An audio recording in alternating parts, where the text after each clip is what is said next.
Hello, everyone. Welcome to Voices of Wisdom. This is episode 3. We are with Anna Evans today, and I just want to tell you about this amazing lady. Personally, from a personal standpoint, she has been someone in my life who is an author of ours and who is full of integrity, full of a wish for the world to be at its even best that it can possibly be. And she has been working with so many people along the way to help lift them up, help them to see who they truly are in their own personal power and their own wisdom. So it means so much to me to get to bring her to the stage today and introduce you to her. Let us all welcome Anna Evans. Hi, Kira. How are you? So good. So good. So glad to be here and excited to share some good stories and hear what other folks have to say. Hear maybe little bits and pieces of their stories. Yeah, absolutely. So I believe that you said that you wanted to do a little bit of a trigger warning because there's some stuff that you're going to be speaking to. So please do what you feel that you need to help Yes. To help our friends here. So there's a little bit across the board, just a small amount of domestic violence I'll be talking about, as well as a journey through mental health struggles with a loved one. So just take care of yourself the way you need to, and I appreciate you being willing to hear my story. Yeah. Anna, tell everybody about you, about yourself. So I've been on a healing journey for a really long time. Going on, I don't even want to say it, 22 years now. And it has been a heck of an adventure, coming from a really significantly abusive background, and then figuring out how to be not toxic in this world. And it's really hard to do when you come from that kind of background. And there are a lot of bumps along the way, for sure. But let me stop for a minute before I go into any of that and tell you, like, I'm Anna. I am, it's really hard to define what I be in the world. I work with trauma survivors for the most part. I facilitate workshops, storytelling and poetry workshops for adults and youth. And I do personal coaching with trauma survivors. So this is post-crisis. Like, once the supports and the court cases are done, now what do you do? And you know, in other interviews that we've done and some of the stories we've had, especially in Inspirations, we talked about how I'm really blessed in that we have people in our family who are really willing to talk about our family history and what that has looked like. And so what we dug up was just that we have, that we could count, that we were aware of, that there are still stories about 6 generations that have been impacted by domestic violence, mental health issues, and addiction issues. So I spent a good 20 years unpacking my own issues around the domestic violence, both what I experienced as a child and then what I experienced as an adult. And I thought I was home free, Kira. Right. I did. I thought I was home free. Like, I did the work, right? I learned how to tell the story. I testified on legislature. We got bills passed. I fought, I researched, I did all the legwork, I did all of that. And about 1.5 years ago, I got a call from a friend to show up at the hospital for a friend of theirs. And oh boy, was that an eye-opener, because she was treated the same way at the hospital as I was 20 years ago. She was treated the same way by the police as I was 20 years ago. She was treated the same way by the DA as I was 20 years ago. As a matter of fact, it was a strangulation case, which is one of the bills I testified on. And the DA didn't even know what the law said. So all of a sudden now again, I'm in this space where I'm like, okay, what did I just do for 20 years? Like Right. it was very much like, oh my gosh, okay, where am I going next? Um, so yeah, we are moving along with storytelling. And what do you do in this space? Like all that work, all those tears, all that anxiety before going in front of legislators, all of that. And now here I am in this whole other realm of, did it really matter? Mm-hmm. And if that didn't matter, then did what happened to me matter? Yeah, that's huge. So I'm wrestling through this and going, okay. Because I can do research and then I can take the next step and I can do the next thing and all of this. And I'm working at a very large evangelical church. Like things are, I'm working in the pastoral care with the recovery ministry, which was my favorite place to be in the world. And my ex-husband now, but good man, had a complete nervous breakdown. 6 months later, my son, who was in the summer, he was moving into his freshman year, presented with significant depression and mental health issues. Mm-hmm. So I got fired from the church. No one showed up for him. No one showed up for my husband. And now we're floating all by ourselves out here because that was where we lived. Right? Mm-hmm. If we weren't home or at work, we were there in some capacity or another. So what's next? Mm-hmm. Let's talk about liminality. All right, and I'm gonna let you take it away. Okay. I'm excited for this talk. And you've also worked just another kind of pull to Mm-hmm. pull things together. You've worked with a lot of indigenous culture as well. Yes, and I will talk about all of that as we come in and how we moved into the indigenous. Yeah, so a lot of indigenous healing practices for sure. Awesome, great. So Take it thank away, you. Anna. Thank you. Hi guys, welcome.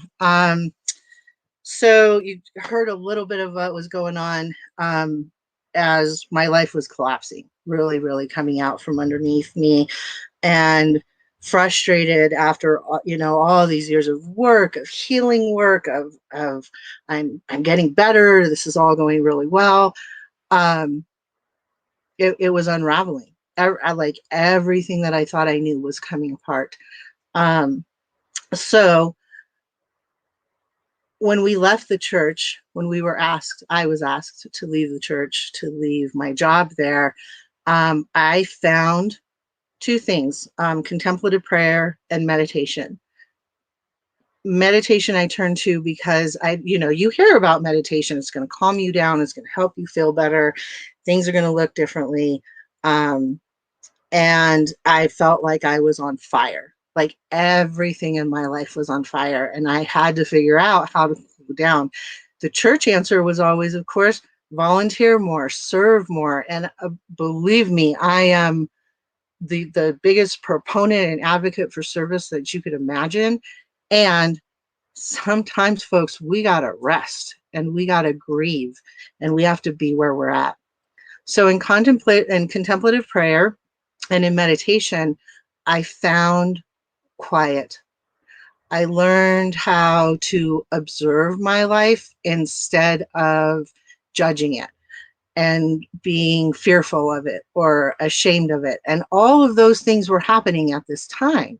When your world is unraveling around you, you have fear, you have shame, you have guilt. You're just not sure where you're going to go next. And so my first step was into that meditative and into that contemplative prayer place. And in that place, in the quiet, in the observance instead of judgment, then I was ready to stop and breathe.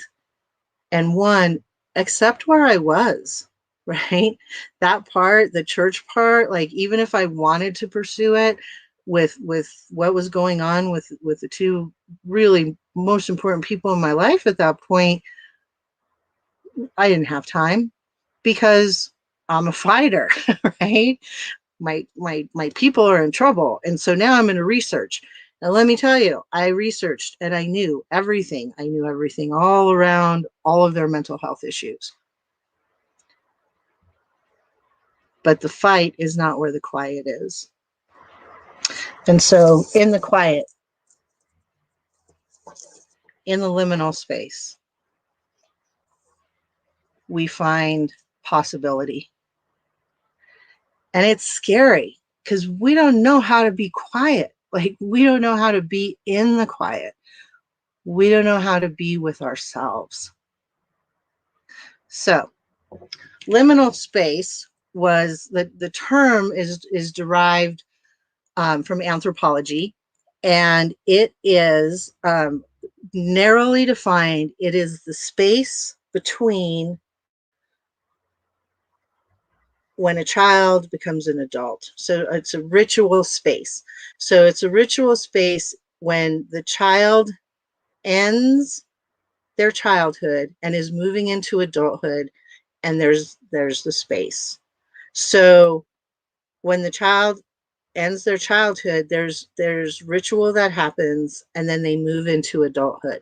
So this space where the ritual is happening, they are unfettered by identity. They're unfettered by having to be a child or having to be an adult. And that sounds like freedom, but it's very unmooring.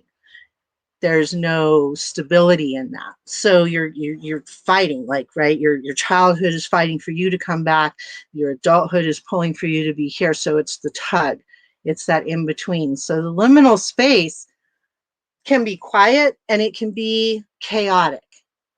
So you're starting a new job, you walk in the first day, and there's that uneasy feeling of like, where is my desk? How am I going to set it up? How do I know the computer programs well enough? Do I, but you're here.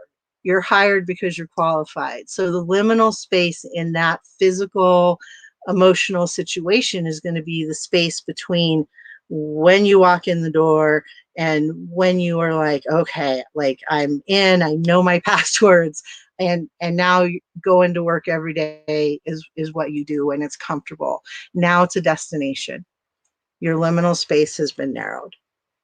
But think about that in the context of everyday life. Like, every moment when we're in that tension of, do I do this? Do I do that? Which choice do I make? That puts us in the liminal space. So it's uncomfortable, and it's also beautiful. So how do we get there? And do we want to be there? Like, that's the question. Like, we avoid discomfort. We avoid dealing with pain. We avoid dealing with, and I speak, when I say we, I am fully in it, folks.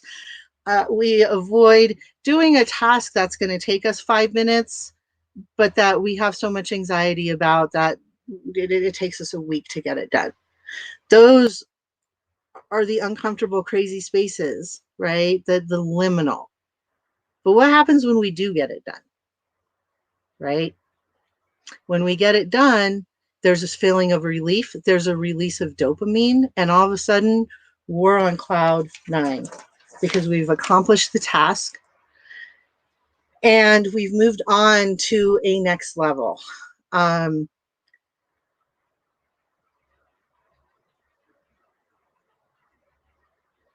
don't want to get too deep in the weeds here with the definition of what liminality is. What I want to talk about is the possibility that we find in liminality. So,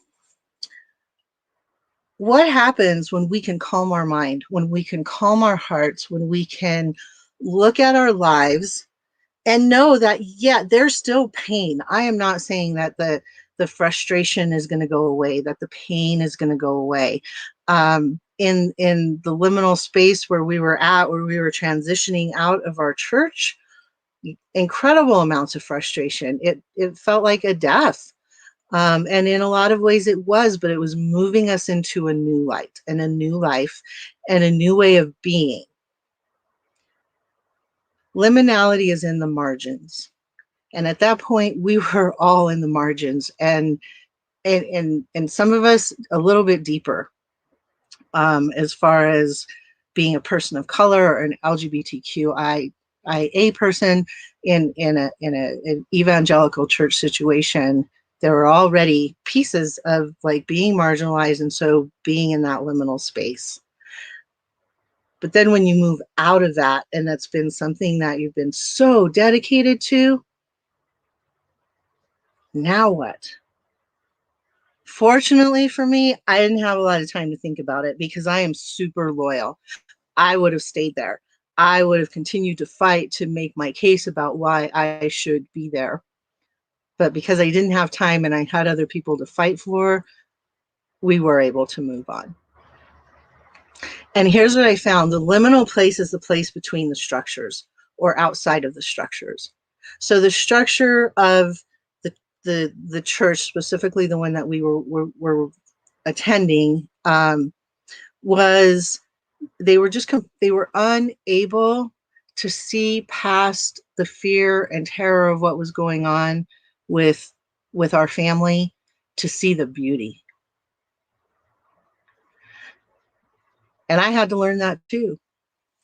So my answer to it was, screw y'all. I don't have any time. I don't have any effort. I don't have anything to put into this. So I moved into, figuring out how to take care of my son. And I asked multiple times for people to come and see him, and they couldn't do it. But here's the beauty. For both of us, the healing was found in the margins. The healing was found in the liminal spaces.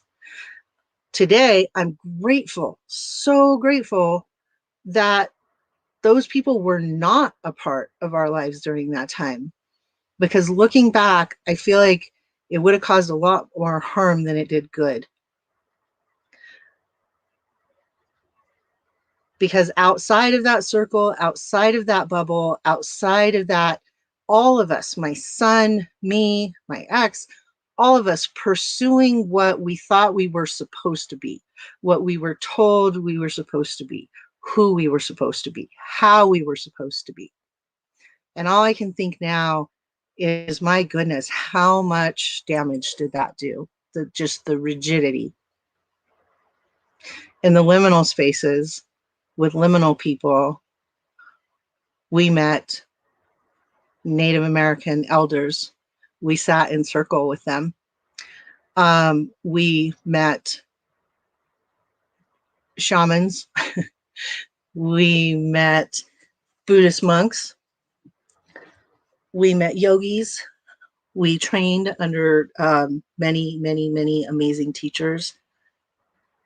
And for my son, who's younger, who, isn't quite into all of the crazy parts of my life, the woo-woo parts, as he would say, he found healing in the LGBTQIA community. He found healing from other folks who had struggled through their own mental health issues and lived through their own liminal spaces to now be able to articulate who he is now. The liminal space is where the possibility is. The liminal space is where we grow. The liminal space is where we find creativity. It's where our pen, when it touches the paper, is liminal space. Our brush, when it touches the canvas, is liminal space. Our hearts, when we see our kids and grandkids in that moment, that tender, tender moment when you realize it's them and your face lights up and now you're a destination to each other. That's liminal space. Liminal space is when we light a candle for our ancestors, for someone that we've lost. Liminal space. Sorry.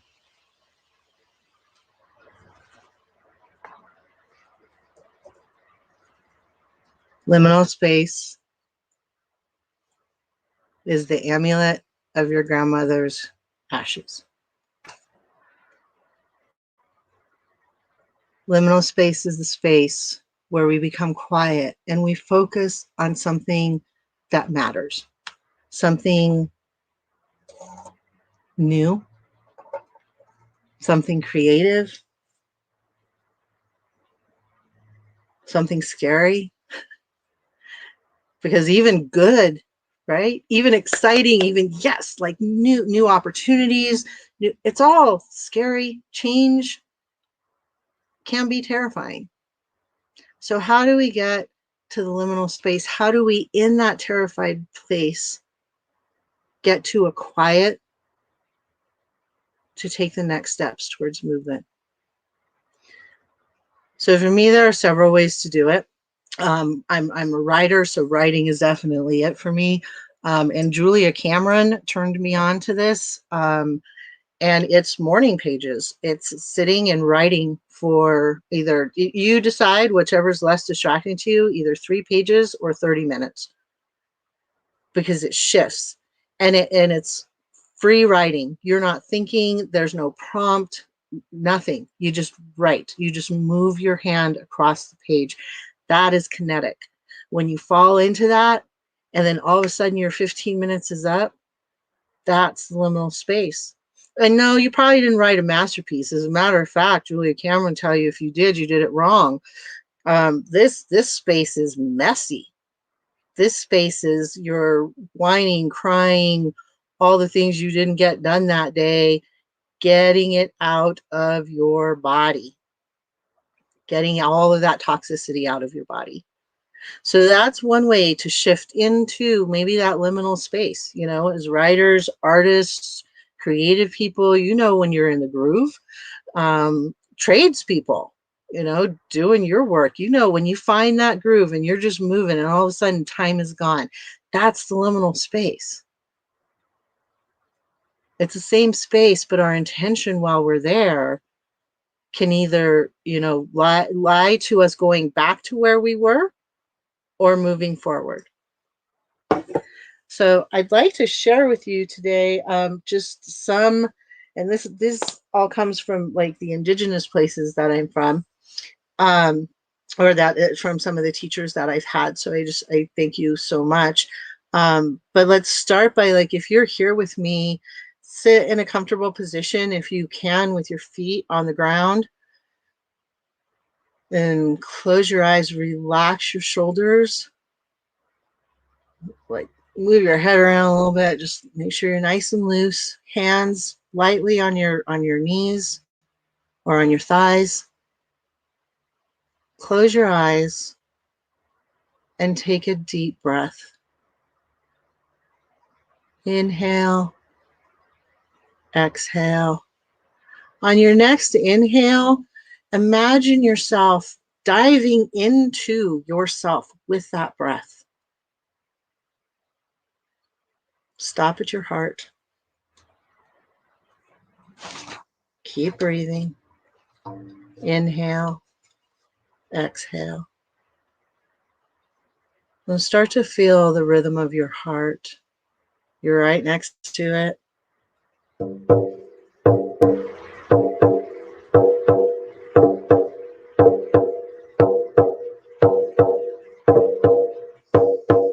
Our indigenous family knew that the rhythm of the drum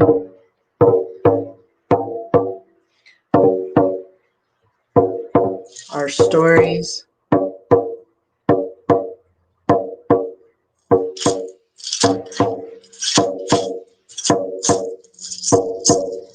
keep breathing.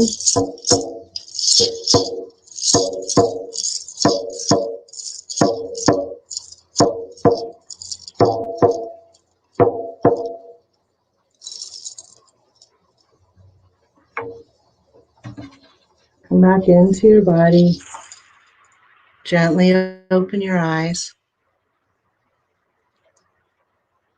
What journey did the drums take you on? It's going to be different for each of us. And then and the rattle coming in. Did that change the dynamic of where you were as you were relaxing into yourself, learning who you are, feeling yourself? Or did it bring up anxiety? And in that anxiety, what did that feel like? Where did you feel it in your body? Those are all clues for us when we're moving out into our trauma. For those of us who struggle with PTSD, who are survivors, sometimes the very idea of being quiet with ourselves causes more strain. So how do we find the liminal spaces? Where are the liminal spaces in that? Again, any kind of free creative art where you can move your hands, make a physical connection. Yes. So I'm seeing a note here where it says, went straight to my solar plexus. Thank you, Foxy. For all of us, like our solar plexus is where we get tied up between our survival in our lower chakras and our just, our enlightenment chakras up here, where our heart. And when we get tied up there, it can feel like gunk. And the drums, Foxy, I feel it the same way. The drums and the rattle, let it release that. Let it shake it up. Let it melt it away. So when I vision it, I love this. When I vision it, y'all remember the movie Fern Gully? When I vision it, I imagine Fern Gully, like that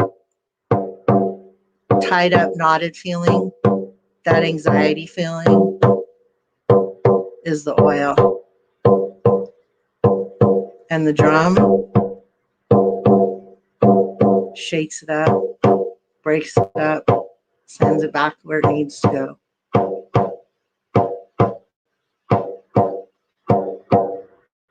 And in that hollow space, in the liminality, in what seems like emptiness, is a spark, an idea,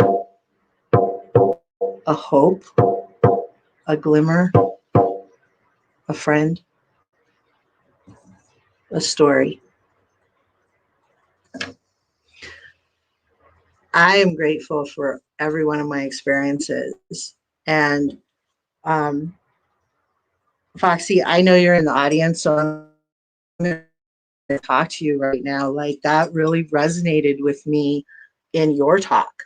And folks, please go back and see Foxy's talk in our series, because who we be is not decided by where we came from, but where we came from is a part of who we be, right? So we have to be able to tell the stories in a way that we're not getting stuck in them, because I don't want to live in that story. I don't want to live back there where I was. So the liminal space then is where we tell the story, and we learn how to turn it, and we learn how to twist it. I want to say twist it. That sounds manipulative. But we learn how the liminal space is where we change the tale of the story that harmed us. The liminal space is where we change the tale of the story that harmed us.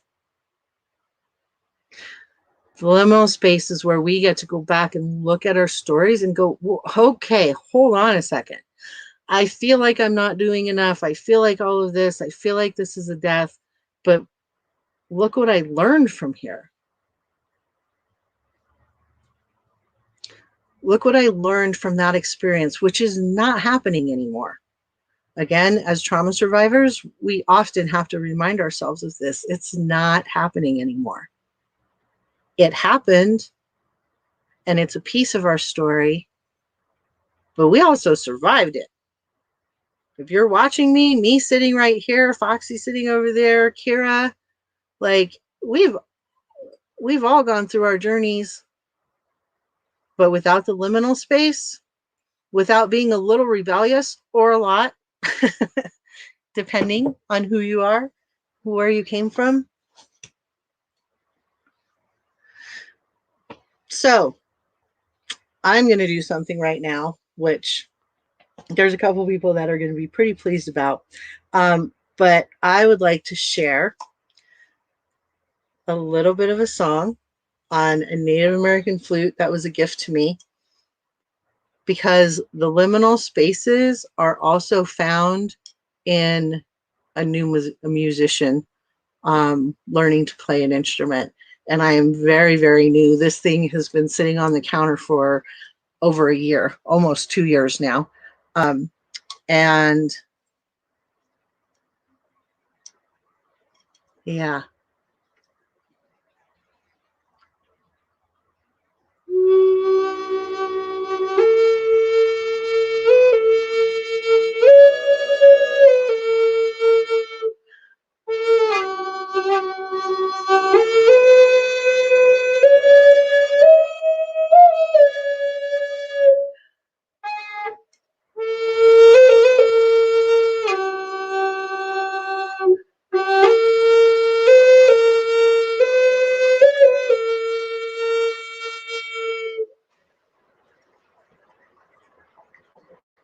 You have a little bit of squeaks in there. Oh, breathing, breathing, breathing. And now I've done that. Now I've done that. Thank you so much. Thank you for sharing. Thank you for letting me play that for you. Thank you for your comments. It's all very, very beautiful. And guess what? I'm brand new. There were some squeaks in there, and there's going to be more squeaks in there. And I'm okay with that now. When we learn to live in the liminal, we learn to be okay with our mistakes, because those mistakes are inevitable.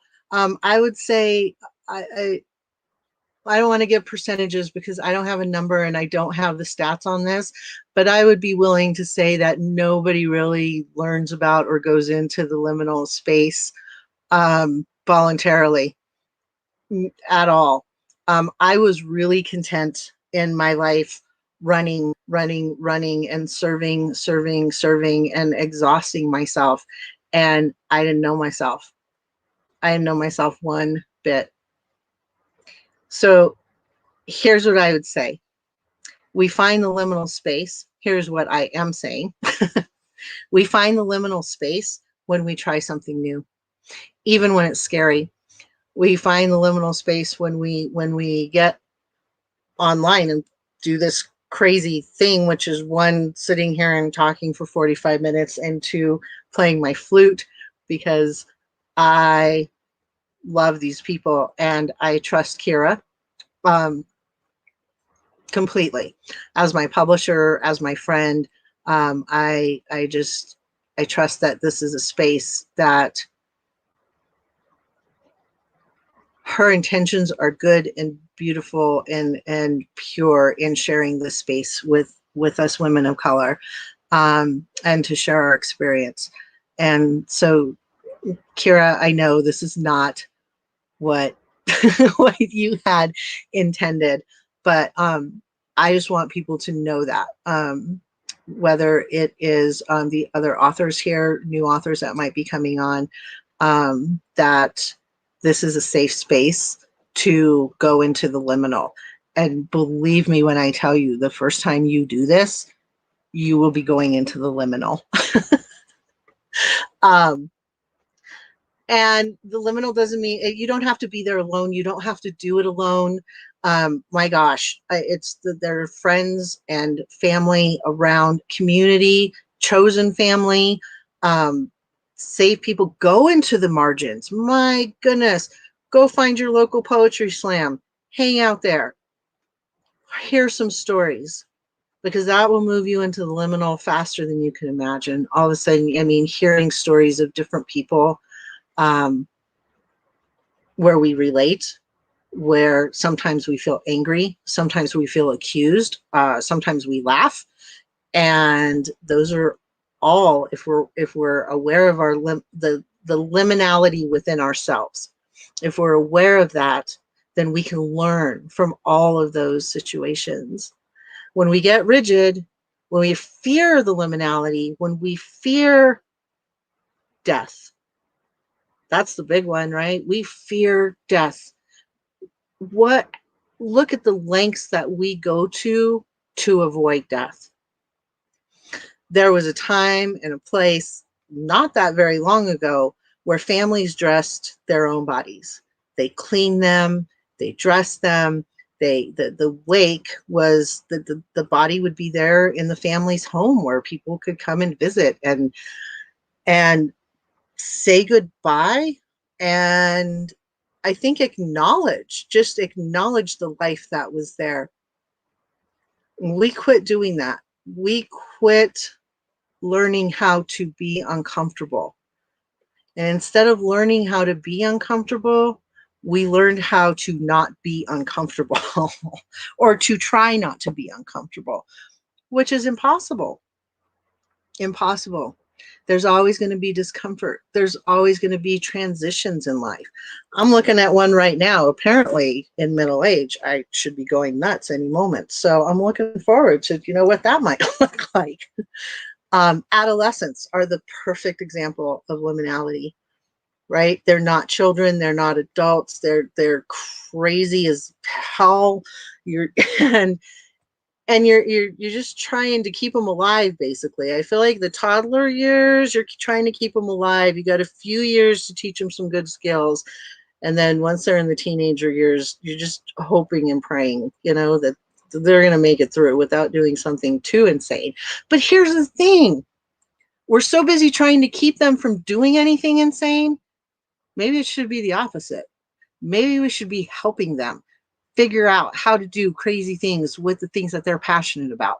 Maybe we should be helping them find their liminal space so they know who they be, and they know how to walk in liminality, and they know how to talk to strangers and friends and enemies because they're not afraid. In the liminal space, we learn how to be okay with being who we are, with being.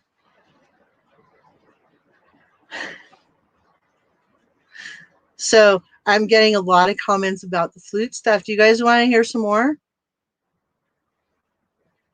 I'm happy to do that.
It's that low note that I'm struggling with. The high ones seem to be okay.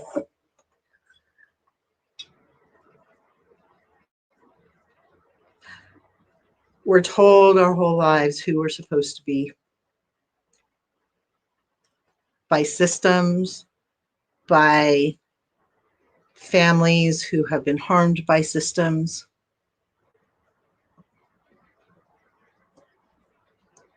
And now we're learning. The outcasts, the black sheep. How many of you out there are the black sheep? Man, you black sheep, you the ones We, the ones who don't fit, who don't fit into the mold, who don't do the thing, we're the healers.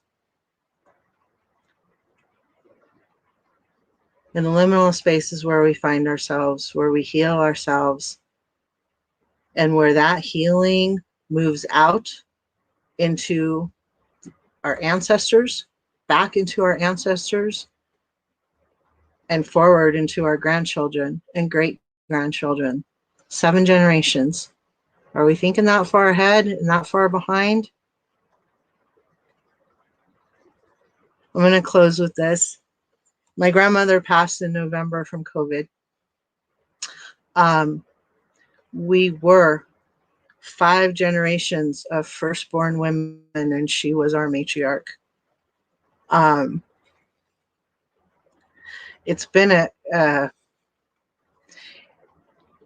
I've been in a lot of liminal space, imagining this world without her in it, without her vibration in her physical vibration in this space. But my grandma would tell you and tell me, don't sit still. Keep moving, keep moving, keep meeting people, keep going to places that you are unfamiliar with. Please, please, please do this, she would tell me, because that's how we grow. When we meet someone, when we meet people who look different from us, who feel different from us, who move in the world differently from us, that's where we find God. When we serve folks who are in pain, several things happen there, right? One, we're helping people in need, great. But then there's always that piece of like, oh, you're just doing it to make yourself feel better. And I question myself on that very frequently. Am I just doing this to make myself feel better? But the truth is it's not always that easy, because when I go into a place to serve, I have to ask the question, what part am I playing in these people being in this position that they need to be served like that? Going into liminal spaces is uncomfortable. But once you've been to that liminal space several times, right? Once you've been to that neighborhood that you've never been to and that you've learned and you've made friends now you're going to see your friend. Well, now it's a destination. It's not liminal space anymore. So find a new place to go. Always find the liminal. Always find the liminal. And let's all grow together. Thank you guys so much. Find the beauty in the newness and in the possibility. Hey, girl. Hi. How you doing? That is wonderful. I was like completely, you could have seen me, might even feel me with the flute. Just loving every single moment of it. Let's see. I just want to make sure I get to some of the comments just before we wrap up here in just a couple minutes. You have such a beautiful and transformative insight, Anna. Thank you for stepping into the liminal space, encouraging others to do so as well. Sarah Weaver is giving prayer hands, and we've got Rena saying she feels your hurt. I mean, there's just so many good things. We need more nurturing. So thank you, everybody, for listening and being with us today and for connecting here. It was just so beautiful. Foxy, we only have about 1 minute, Foxy, but just real quick, do you have any information on what was your experience with shamans when you started working with indigenous work? For me, oh my goodness. It was such a different environment. So like really quick, I'll tell you the story. My son, when his healing, after the election in 2016, he was tanking. It made no sense to him. He was struggling, and he ended up going to Standing Rock with some friends of ours.